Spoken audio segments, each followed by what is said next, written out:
Hey, what's going on? You know who it is, you know what it is. All right, man, I'm gonna just come from the top of the head, man. I'm just was thinking about all this shit, man.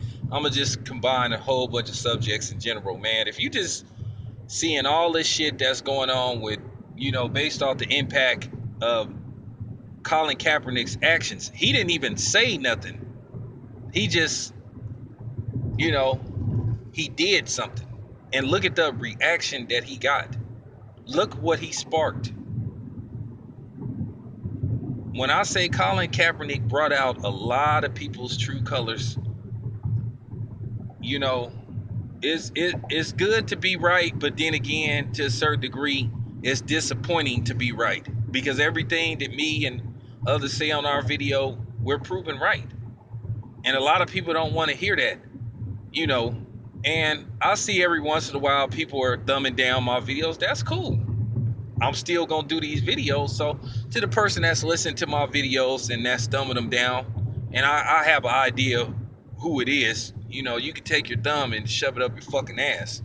Straight up. Now, the thing is, the media, they can't spin all these incidents with black man being shot by the police. So now what they trying to do, they're trying to dumb us down. But that's what the media have been trying to do to black people for the longest. Dumb us down. Say, oh, this is what happened and y'all need to accept it. Nah, sorry. We're not going for that anymore. We're not going by what you guys say. We're not going by what police say. Because it's already been proven that the police tamper with evidence and that they frame people and that they're liars. I'll give you an example. As of recently, in case you guys don't know, go to Superboy's 223's page where he put out a video about a female cop that lied and said she got shot by, the typical 6 foot plus 230-pound black person. She allegedly shot herself, but said a black person shot her. For whatever reason. I guess she wanted to have an excuse for them to go in there and start terrorizing black people. Now, if she's doing it, and this is in a small city, what makes you think this isn't going on in the bigger cities? See, the news don't want you to know that, because if you see that's going on with the police, then there will really be a distrust for the police. And like I said, keep in mind who runs and controls the media. Keep in mind, there ain't too many black media outlets. The only time you really hear the truth or a different perspective of a story is when you go on YouTube. And now you understand why YouTube like to fuck with a lot of these black channels. Why they like to fuck with people who try to load videos and shit. Because, YouTube fuck with my channel all the time. And I did a video expressing my frustration with YouTube, like fucking with my channel. But it was proven that the feds be watching our videos, so it's cool. I mean, the feds can come to my house all they want. They not gonna find nothing. So much for that. But I want to talk about the other stuff. Look what's going on at all these college campuses, where you got, this is not just in one particular place. This is all over the country. The incident at, a college in North Dakota. Then the incident in Kansas State with the white students painting their faces black and making fun of Black Lives Matter. Then at San Jose State with the swastika. And by the way, they allegedly caught those students and they're going to kick them out of school. And you know what the students' reply was? Oh, they meant it as a joke. Okay, so you think that's funny. You would have better off just saying that you were sorry instead of saying, oh, you was just joking. Then another incident in Michigan. College campuses had nigger and red, white, and blue painted on the wall. So these are what you call domestic terrorism. And it's no way to put it.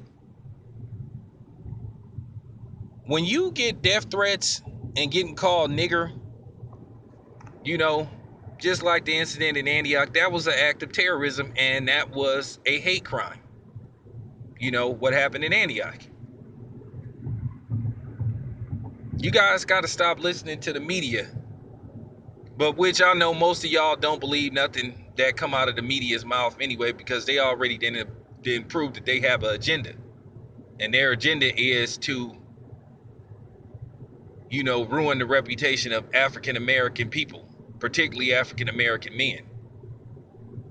Now, if we're the victims, then all of a sudden it's an excuse. But if we're the alleged perpetrator, they can't wait to run the story. And that's pretty much what it comes down to. We need to stop pretending that the media don't have an agenda and they don't want to portray black people in a certain kind of light, because they do. They want to portray, every time there's some kind of incident, they want to say, well, see how these people are, they're violent and all that stuff, which is bullshit.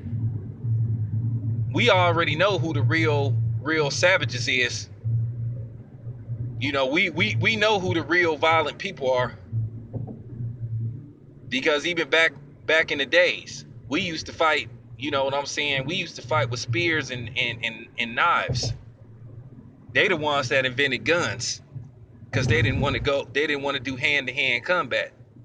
You know, they needed, you know, to come up with a easier way to kill somebody, because they was too cowardly to go, you know, to go toe to toe, blow for blow, hand to hand. You know what I'm saying?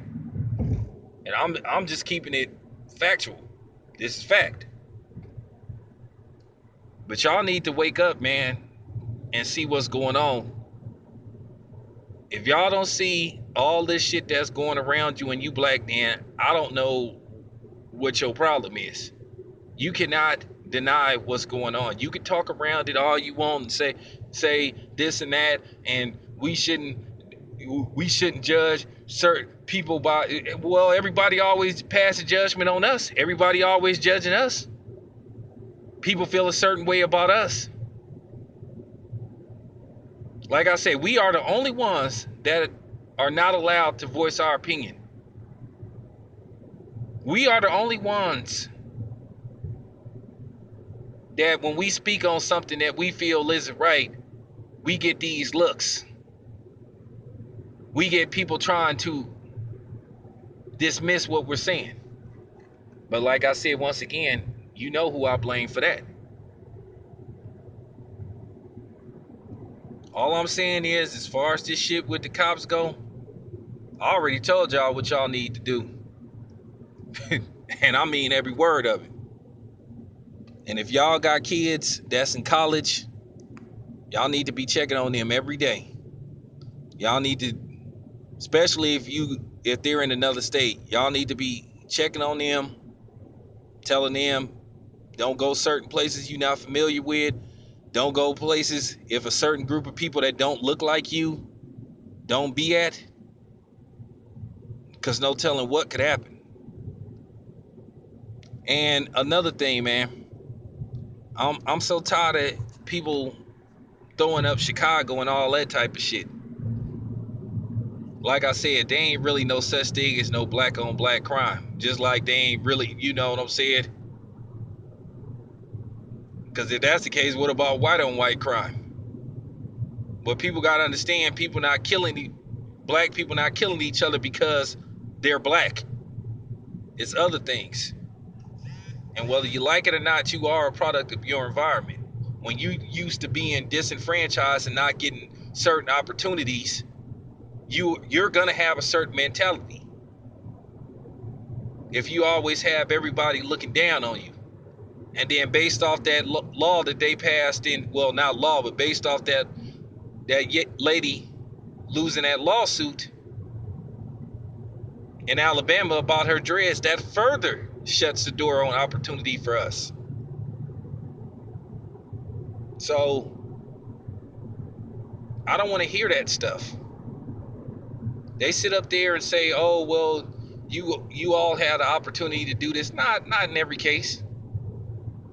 I'm pretty sure if Harvard said they'll let people come to their college for free. I guarantee you people would go there. It's not like I could just walk up into UC Berkeley and say I want to go to UC Berkeley, and they say, okay, well, come on. It's not like I could go to any college I want, just walk up in there and say I want to go to this college. They say, fine. It's steps into getting into college. Why you think they have a such thing as scholarships?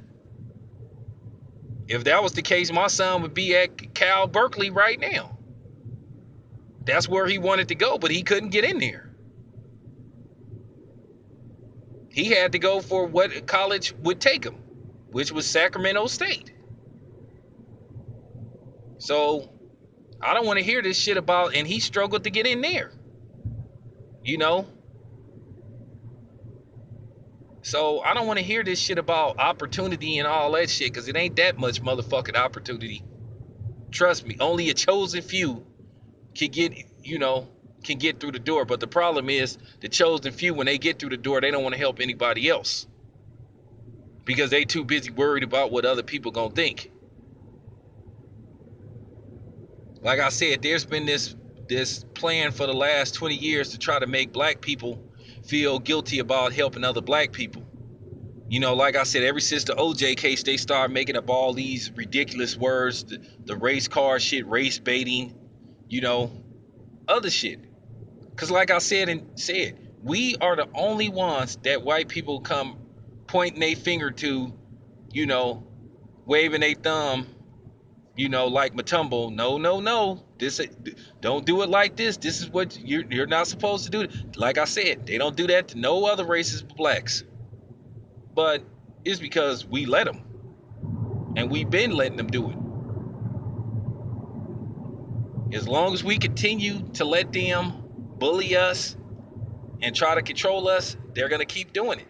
Sometimes it takes a few chosen few to just say, you know what, fuck off. I'm not letting y'all get away with this bullshit no more. It ends right here. And it needs to end. Like I said, sometimes, man, you have to put yourself on the line, man, to make sure people,